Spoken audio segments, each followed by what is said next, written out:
మీడియాలో ఏదైతే స్క్రోల్ అవుతుందో అట్లన్నిటికీ నా తరపు నుంచి ఒకే ఒక సమాధానం. న్యాయస్థానం మీద నాకు నమ్మకం ఉంది.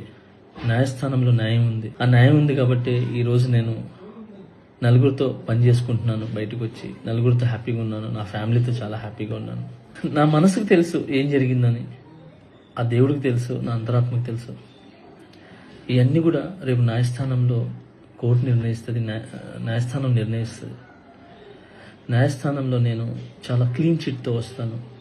నిర్దోషిగా నేను బయటకు వస్తాను. ఆ రోజు మాట్లాడతాను.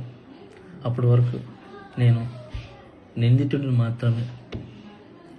సో నేను ఓన్లీ నిందితుడిని మాత్రమే. మీ ప్రేమ నాకు ఎప్పుడు ఇలానే ఉండాలి, ఇలానే ఉంటుంది. నాకు తెలిసింది ఒకటి, నాకు వచ్చిన పనితో బాగా కష్టపడటం, ఎంటర్టైన్ చేయటం. సో నేను ఎప్పుడు నా పనితో, నాకు వచ్చే విద్యతో మిమ్మల్ని అలరించడానికి మీ ముందుంటాను.